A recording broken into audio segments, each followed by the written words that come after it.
Namaste, Gauri. Can you Namaste, Acharya ji. see me, hear me? Yes, the fellows and the entire team of People for Animals Public Policy Foundation, People for Animals Uttarakhand, they're all here. Wonderful. And we're eagerly waiting to hear you. Wonderful, wonderful. So let's begin. Yeah, first of all, my deepest gratitude that you could take out time today to address, a very like-minded group of people here. We align with the values that you are so known for teaching the masses, and we are struggling to get the same message across. So I think this will be a great interaction. To our team, we'd just like to introduce you in a moment. So, guys, Acharya ji is basically, he's a very learned fellow, very well educated, much more than me and much more than so many of you. He is he left all of his worldly and his corporate job and everything because he wanted to, in his search for wisdom. That's what my understanding is, and that he has not only attained it, but he is sharing it widely. The wisdom that our civilization basically nurtured and has continued on, and that we are now somehow forgetting, is something that is his mission and his NGO's mission, that is called Prashant Foundation. He's also an author, a very widely read author, and a very widely heard teacher. And at this time, you all have done your homework on him. So you probably know and seen his wide following in the country. He's also a very celebrated vegan. And while we are all ethical vegans, that's where a point of convergence that I see, and that we, understand from him how our message is sort of based in logic, but is very misunderstood, or understood by very few, neglected. Just a small, very tiny, echo chamber we've got where we keep talking about it. But the general masses probably will explore ways with him and understand from his wisdom how to, fine tune our message so that it, goes out in a powerful way, and people are able to see what is absolutely there in front of us, which is, it's an inevitable future, if there has to be a future for this planet. But we just keep avoiding it. We just think, in very myopic terms, and a lot of people don't even, entertain the thought of being a vegetarian, let alone being a vegan. So those arguments keep coming to us, and while we give our own very emotional arguments, we'd love to learn from Acharya ji how he handled such thoughts and such arguments, and how we can make our mission a little more powerful. Um, our mission of making the world a little more compassionate. And that's, I just stated once, it's not just because we like animals. We are a team of people, Acharya ji, who are not only just people who like animals or who love animals or who like to cuddle animals, or we feel very emotionally, about them, but we are people who are fighting for justice. And I think there cannot be a higher justice than actually abolishing speciesism, than abolishing, just looking at all life in the same manner. That we feel is the justice that we wish to sort of communicate. So it's for the good of everybody, not just the good of one dog or one elephant or one bird, but for the good of everybody. So we'd love to know your thoughts on veganism first. And your likewise. First of all, Gauri has been just too generous in introducing me. Like you all, I am just a fellow struggler, far from successful. I understand that in the shared mission that we have, you face daily obstacles. So do I. and my friends and my team here. So it's much the same story, same challenge and same pain. And that brings me to how I address the whole point of veganism. Same story, same challenge, same pain. That's where the vegan story begins. You see, who are we? And this is not just to construct an argument in favor of veganism. This is our reality. This is our existential fact. Who are we? We are creatures of consciousness. And if we are not conscious, then we are not human. That's not just rhetorical, metaphorical. That's even biological and social, is it not? Your consciousness goes a bit awry, and you are dispatched to an asylum. All your other bodily functions are just okay. You might not even be harming somebody, and yet you are not considered fit to live among normal, that is, conscious people. Which means to be a normal human is to be a conscious human. Same applies to sick people.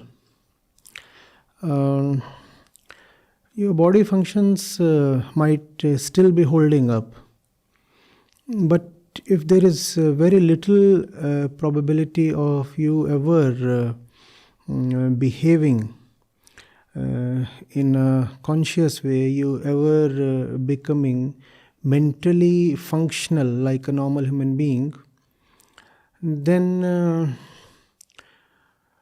euthanasia is not too far away. Even the family interest drops.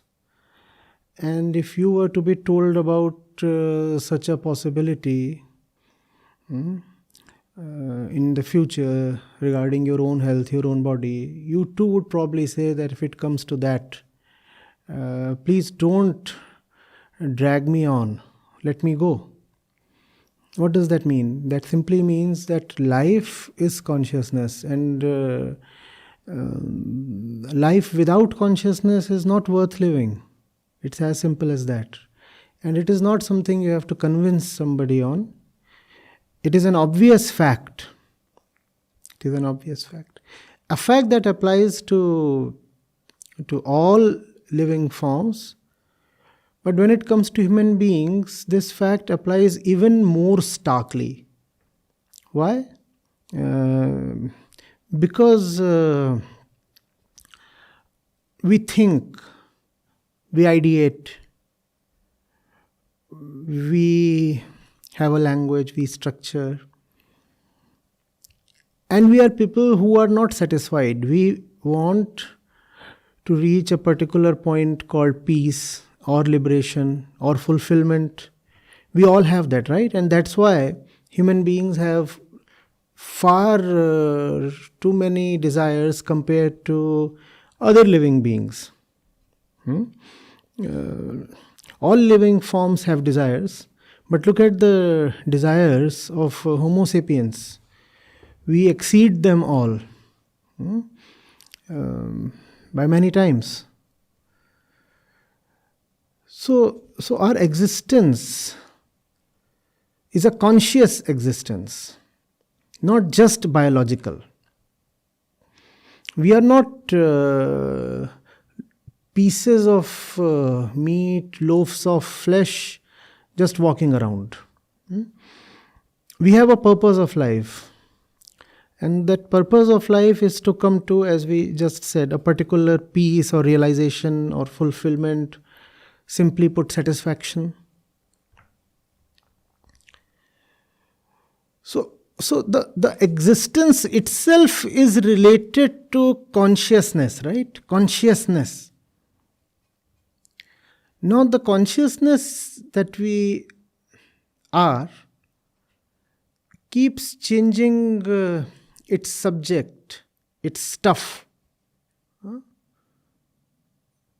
that which it is attached to, that which it is busy with. All that thing keeps changing. Right now, I'm, for example, addressing you all here. Now, you are listening to me. An hour or two later, something else would occupy your consciousness, and same applies to me. So the stuff of consciousness would change, but consciousness remains, right? And it is not the stuff that we value. Are we together on this? It is not the stuff that is so much valuable. It is consciousness that is valuable. How do two people differ? When we take two human beings to begin with, we'll come to other living forms then. How do two people differ? They differ in the stuff of their consciousness, right? Not in the fact of consciousness itself. And we just said a couple of sentences back that the stuff is not all that important. What is important is the very fact of consciousness, not the object of consciousness. So consciousness itself is important, and what separates one person from the other is simply that the two people have different priorities, varying ideas, and different things to take care of or be attached to, be occupied with, and all that, right? But the fact that they both have something to live for is a shared reality, which means consciousness is what is supreme. Consciousness is what makes us alive, and equally consciousness is what we live for.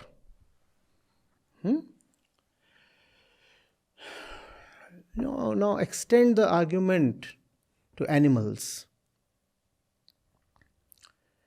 The stuff of their consciousness is definitely different. We might be thinking of discoveries, inventions, literature, art. Animals don't think of that. And if they do, we do not know of that. At least they don't think of these things in the way that we do, right? From our point of view. So the stuff of their consciousness is different, but they are conscious. And the fundamental cravings that we have are very much alike to theirs. Is it not so? In terms of thought and the content of thought, obviously we are very different. We are different from each other. And we are very different when it comes to other species. But when it comes to the very fundamentals of life, are we not all one? Think of it. We do so many things. What is the fundamental tendency driving the various things that we do? For example, the tendency to secure a future, the tendency to just live on.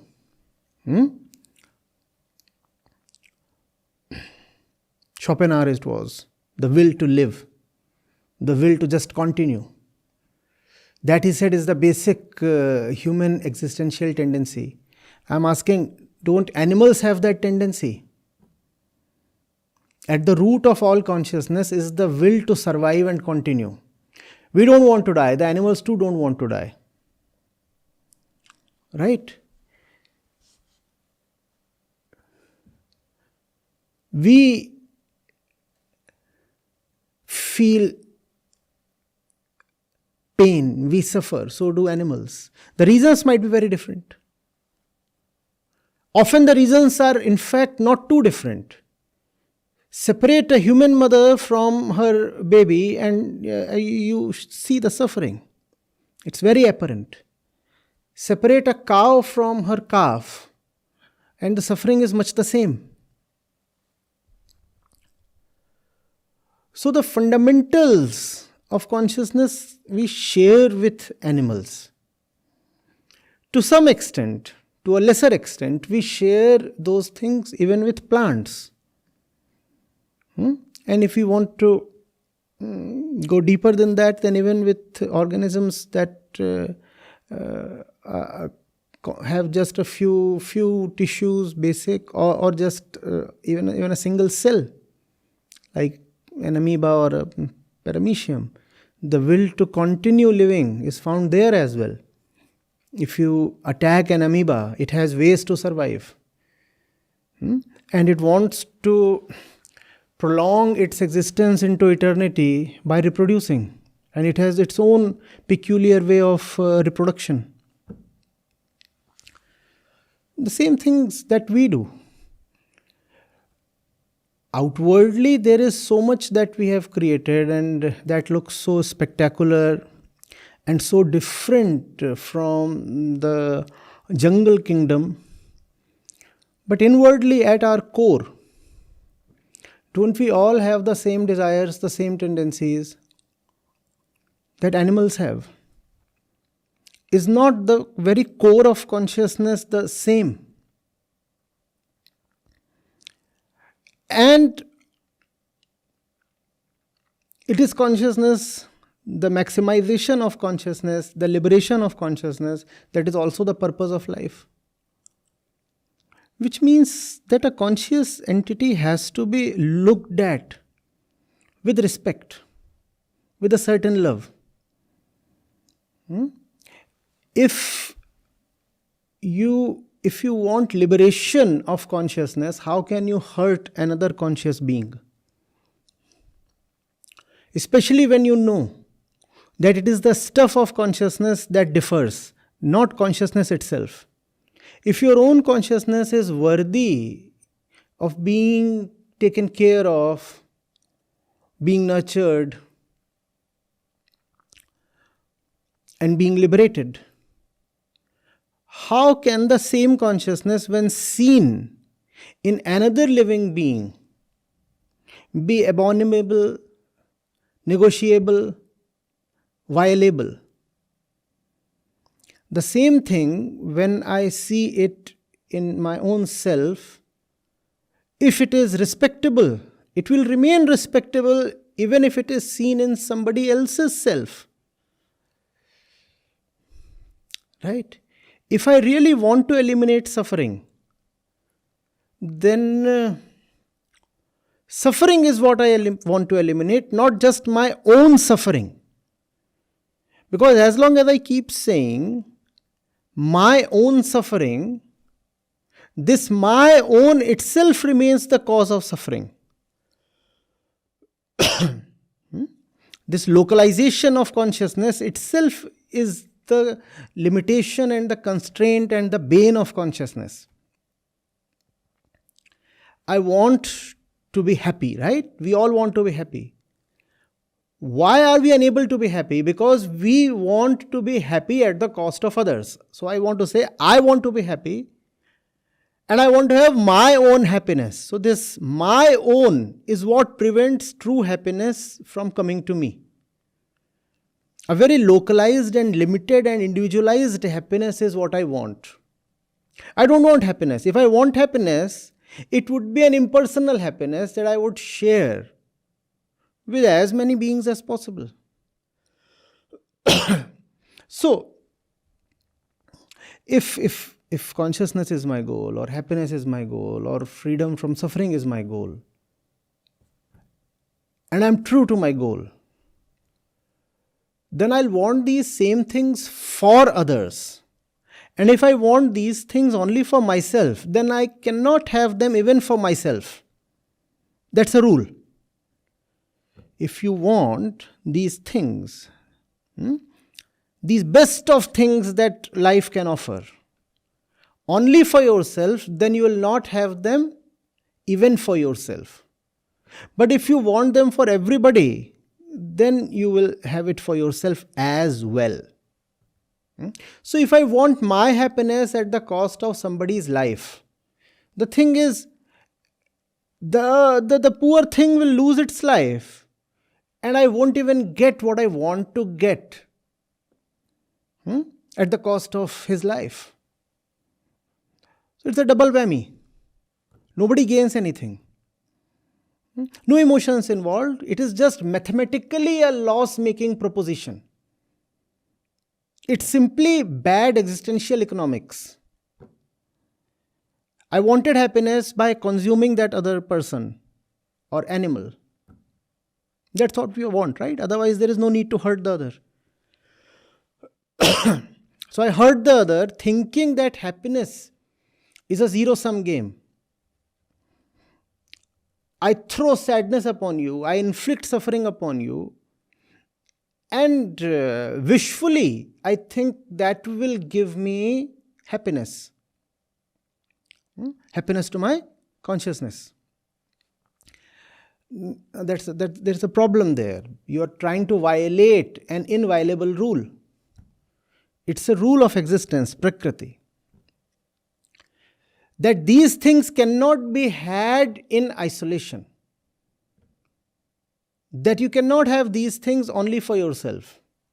These are the most subtle gifts of living that cannot come to an individualized person. Money you can have for yourself, I understand. It's your bank account, and if it's deposited in that account, it belongs only to you. Nobody else can ever say. But when it comes to liberation, it can never be personal. When it comes to real happiness, that is joy, it can never be personal. Money can be a zero-sum game. I snatch 100 rupees from you. You lost 100, I gained 100, the sum is 0. The same cannot be applied to happiness. I cannot take your life and enhance mine. If you have lost your life, in the bargain, I too have lost mine. Equally, if I can enhance your life, I have enhanced mine. We are inseparably connected. And the name of the connecting tissue is consciousness. That's what we share, we all. And in that there is no zero-sum arithmetic. If you lose, so do I. If you gain, so do I. So that day, I was in Rishikesh and after the camp, and there was this little puppy, and we posted a pic. Me and the pup. And along with that, we wrote a little caption from my favorite saint poet. यह तन वह तन एक है, एक प्राण दुई गात, अपने जी से जानिए मेरे जी की बात. So this body and that body are actually the same. The pran is the same. Pran here refers to consciousness. Gat means body. Ek pran dui gat. The bodies appear different, but the life is the same. Life meaning consciousness. Ek pran dui gat. Two bodies, but the consciousness is just the same. So that's what. You hurt the other, you are hurting yourself. It's not even a matter of emotion. It's not even a matter of sympathy. People won't understand even if you call it empathy. Have to help them see. You kill the other and you are killing your own possibility of joy, fulfillment, liberation. Don't you want that? In some sense, the chicken is gone. It won't suffer anymore.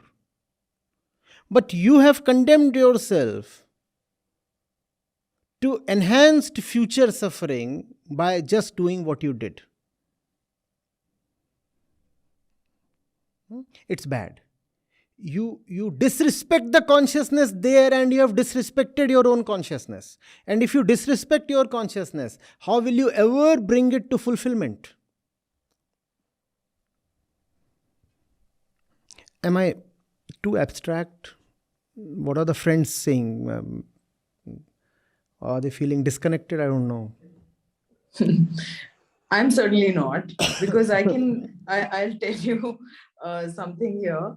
When I first went to the parliament for the very first time, and I was just like a tourist walking around, I saw this huge, engraving right in front of the parliament hall, which said Vasudev Kutumbakam. And then I studied a little more about it. All the world is one family, globalization is one interpretation of it. But I think from our civilization point of view, I think it's more deeper than that. And it's about all consciousness actually being the same, exactly what you said. And basically indicating a kind of a singularity from which everybody originated, Wonderful. which even physics agrees with now. Wonderful. We can't look at species in silos. And now even the World Health Organization has come up with the One Health program, because all health is one. Those are little things where it's manifesting itself, but it's just too little, too late. Are we too late to save the planet, Acharya? I mean, is it really too late?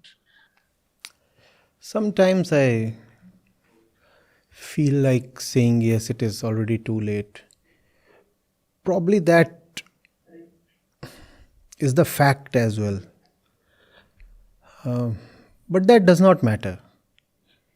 You see, it might not be too late, it might already be too late. How does it matter? One has to just keep fighting on.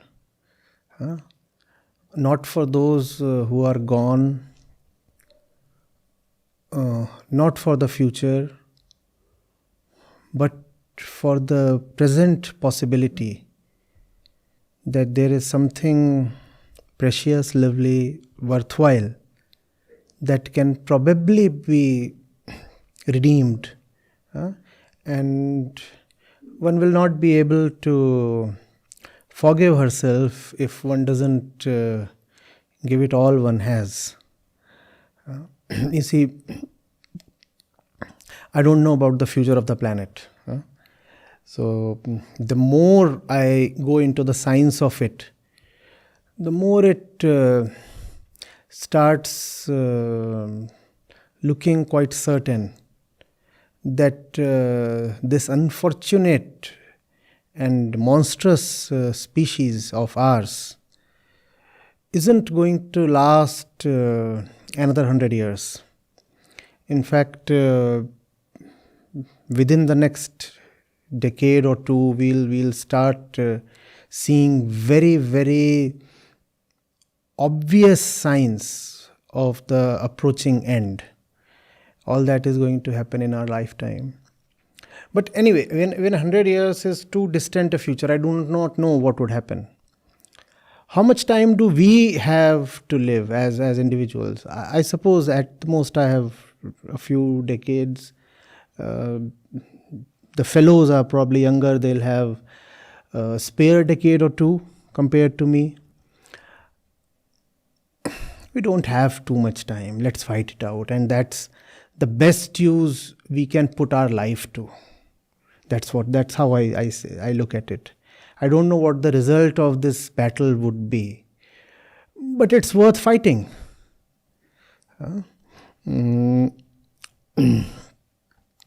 Calculations tell me that the odds are not in our favor, right? But in things like these, calculations don't matter that much. Even if there is just a 0.1% probability left, one would still give it everything. It's like having a loved one in ICU or on ventilator. One cannot give up. One fights till the last breath. So that's what we can do. And I also know that our individual efforts are probably not going to suffice. So one waits for creation to throw up something quite unexpected. It's not as if we are the sole guardians responsible for the entire creation. Things happen, and strange things happen. They say truth is stranger than fiction. One COVID had the potential to teach us so much about the fragility of our ecosystems, about the impermanence of all that we have, and about the helplessness of all man-made support systems. So we never know what's in store and when an opportunity might present itself. So let's just keep doing the maximum and the best we can. And even if nothing comes out of it, it would at least be a life well spent. We can die in peace.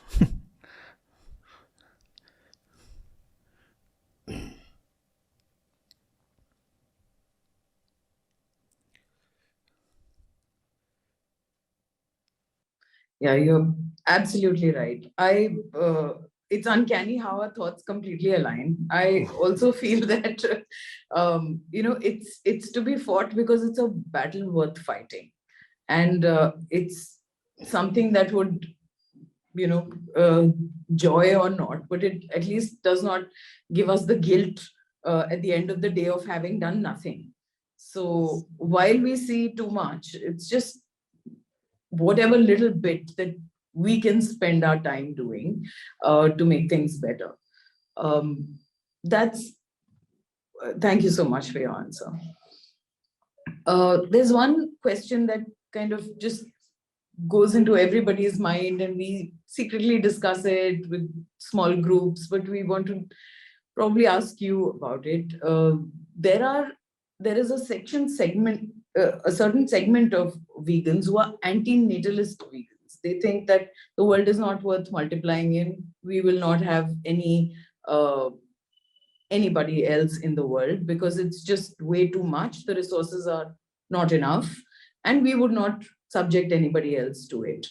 Is it ethically right, or is it ethically, morally duty bound? People should bring more people so they can raise them in a, I don't know, it's a very conflicting thing, and people are not able to find their moral correct strong ground to stand on. What do you have you ever thought about it, Acharya? Yeah, I think about it, I speak about it, and I think I'm quite unequivocally in favor of it. You see, it's not a personal choice anymore. Yes. I bring a child to this world, and the kind of resource consumption that implies simply means death to thousands of trees and lakhs of animals, and it's a geometric thing, no? It's not just one being that I bring to the world. The being that I bring to the world would continue to multiply. So if you look at the entire geometric series, when I have one kid, I have actually had maybe 10, 20 or 40 kids. That's what it means. Purely from the point of resources, does the earth have enough to sustain or tolerate even one more individual? The answer does not lie in emotions or opinions. The answer has to lie in rigorous computation. If you look at economics, if you look at the kind of resources that an average individual consumes today, and the average individual not only consumes that many resources today, he aspires to consume even more in the future. So if you bring a child to life, the resource consumption of that child, that single individual, is likely to be at least 5 to 10 times more compared to the amount that you consumed. And we are not even talking of the fact that the child will beget even more kids into the world. So I have a baby, and that means slaughtering so many animals. We should be talking in lakhs. Just for our consumption, every day we slaughter crores of animals.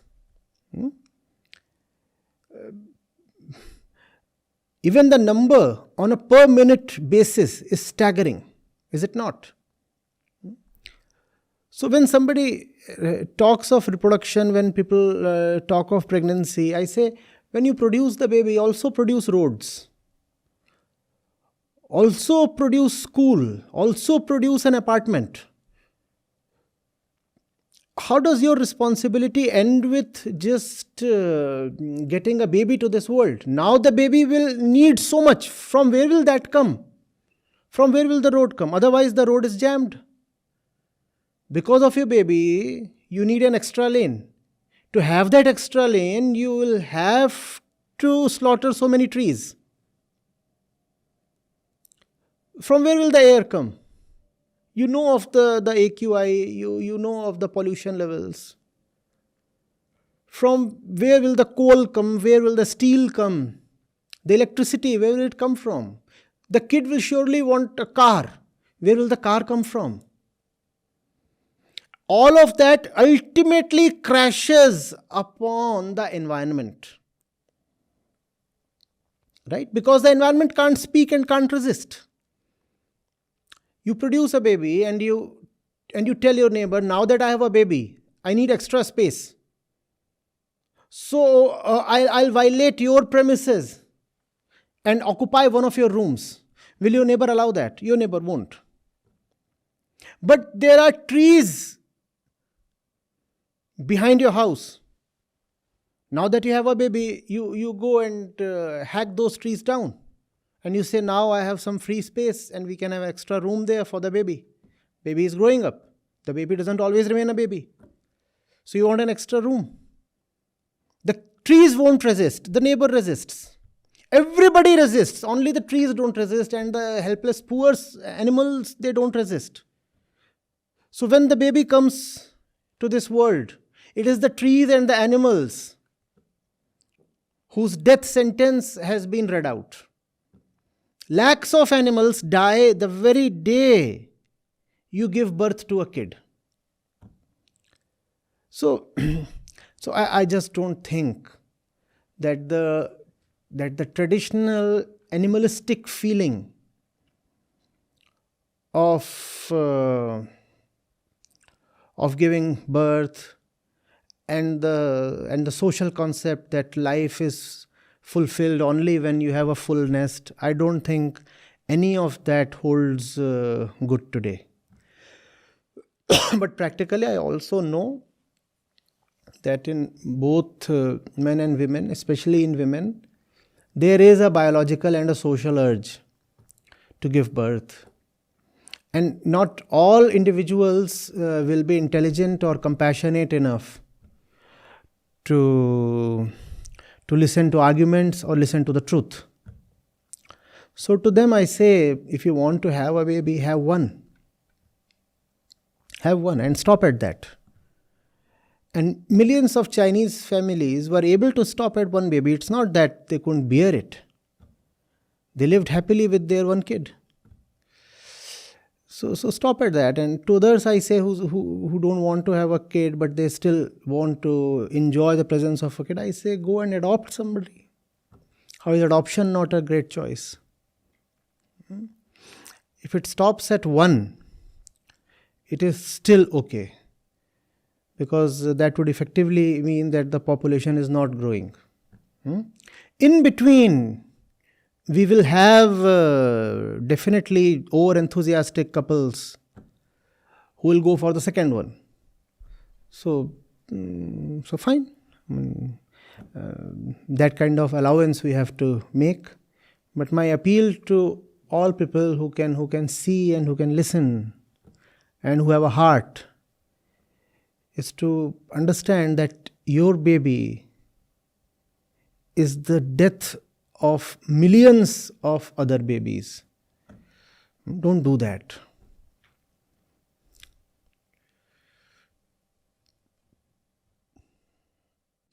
Thank you for putting the message out so clearly. We've only just spoken about it, not trying to offend anybody, but basically it's the truth that we all have to confront. And consumerism is on the rise, and it only grows with more people on the planet. And you very rightly said that for even somebody who wants to buy one small thing, there is so much impact on the environment that it inevitably starts a domino effect on everybody. On So everybody. Also, when you have a kid, because you talked of the domino effect, that in some way triggers so many others to have a kid. See, those who do not have kids, surprisingly, they fail to become inspirations. They remain aberrations. But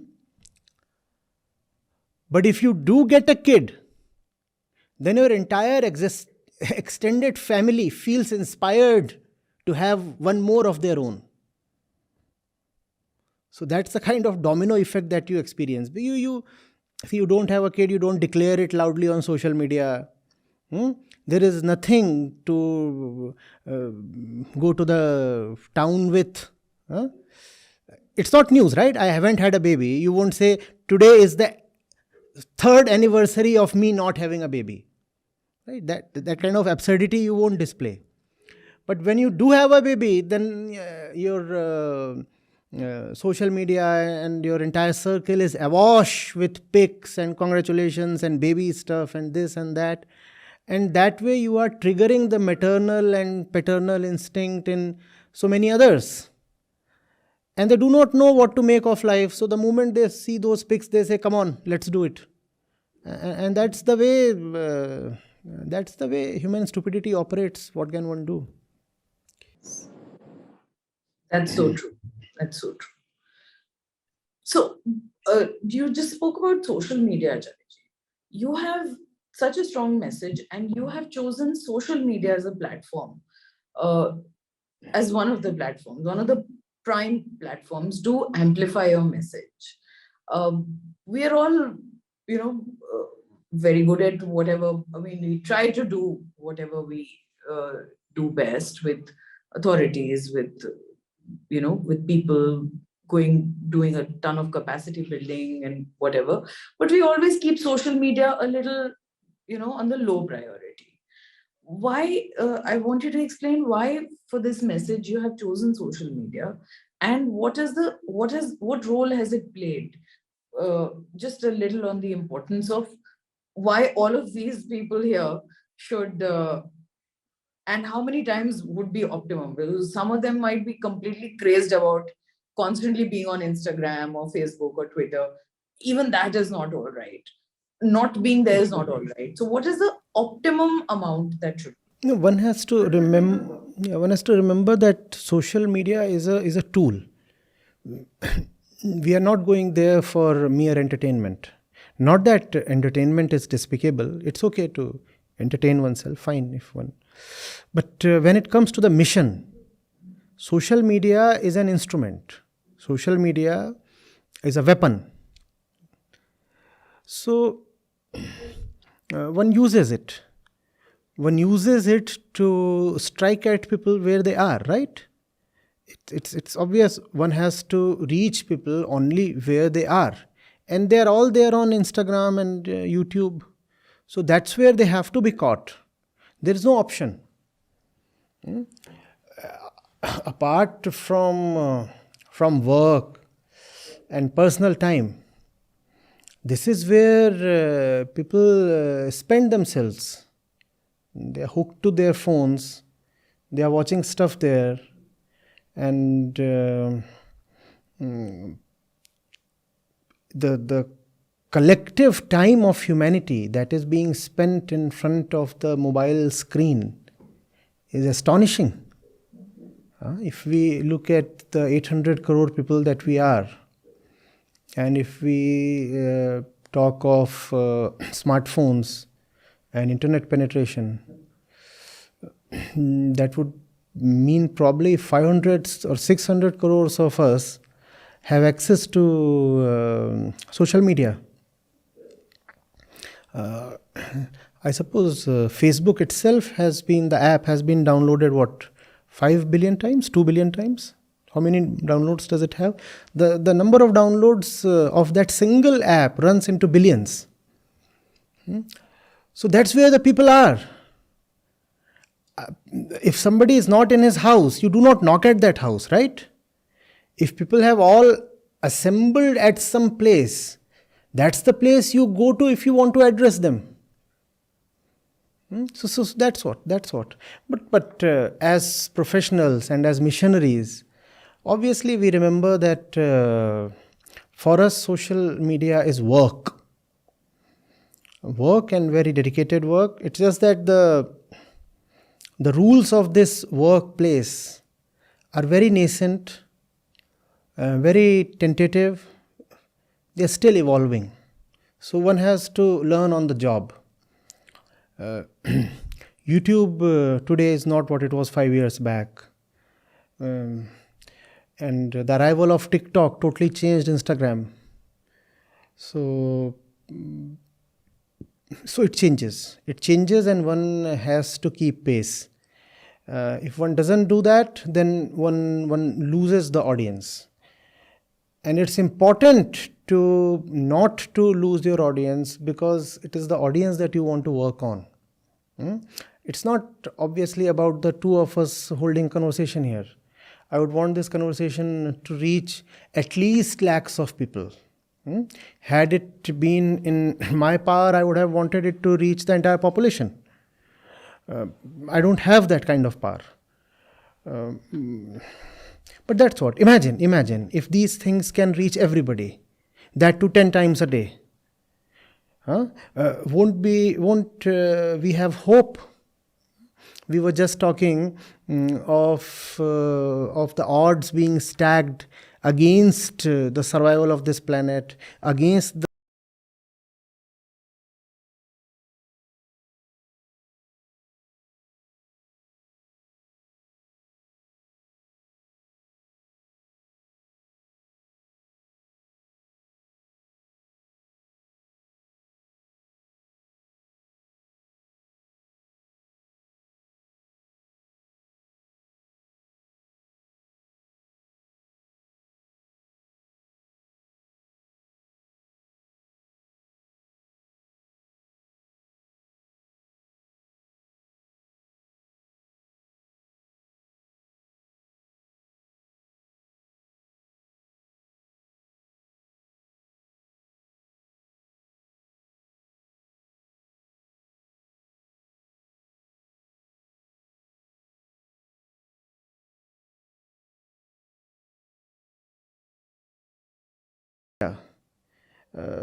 you are a winner. You're a winner. Imagine if somebody with, let's say, 100 million followers on Instagram could have a change of heart, a burst of sudden enlightenment, and dedicate himself to the cause of animals. Just imagine the kind of impact that would make. Somebody with 100 million followers is consistently talking of empathy and compassion and the kind of cruelty that we display, and the facts of the animal agriculture industry and mechanized slaughterhouses and the cruelty that even the common members of the population display. If he is constantly talking of this, I mean, we'll get a steroid shot. in terms of our mission. We may like it or not like it, but that's how things stand. Right? If you can get the leading voices to espouse your cause, you are doing the millions of species a great favor. And that's what they are all calling out for from their jungle. They are saying, please get us heard. We don't have a voice. Please get somebody with a big voice to speak for us.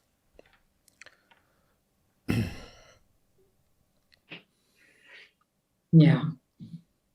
So yes, you're right. It's an amplifier like no other. We can't collect physically so many people in one place. We can't knock on enough doors and tell them about our message. So it's absolutely important that, you know, a few times a day we speak up on social media and probably try to become our own influencers. You know, in our own small Right. ecosystems, we can become voices that that will be heard, at least among our friends and followers. And I'm so glad you're gaining followers every day. May your tribe increase. A lot of time of the foundation, and would you believe it? About 80% of the total donation that we receive is spent on simply promoting our message. In fact, I sometimes say to the team, reach is the mission. Nothing else is the mission. If somebody asks you to define the mission in one word, that one word is reach. Just reach out to as many people as possible, and the rest will follow on its own. The rest is natural. What needs to be laboriously done, effortfully done, is the act of reaching out. That cannot happen naturally. But once you have struck someone, after that there will be some kind of reaction that you don't have to worry about. After that, the ball will roll on its own. So reach is the mission.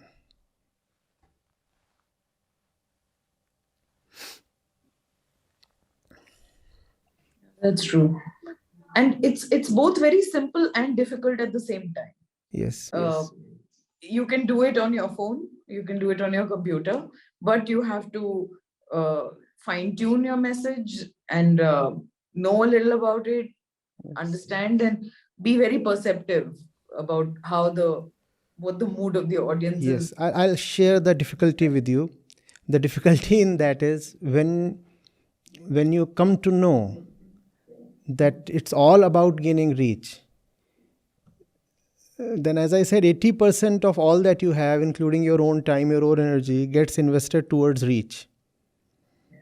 Which means that you start taking your content a lot for granted. You see, 80% of yourself, if I talk of my own time, if a lot of that is going just towards reach,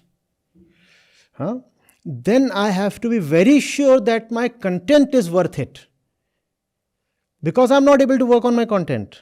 All my time is invested towards reach. So that's the problem one faces. The content is the stuff that I want to reach to other people. The content is the stuff that I want to reach to other people. But because reach is so important, therefore I cannot work on the content. So that means that one has to be internally very disciplined, and even in limited time, one has to ensure that the content remains updated, and that the purity of what you are saying and the sharpness of your argument remains intact. And it's a challenge, but yes. Yes, that's right. Thank you.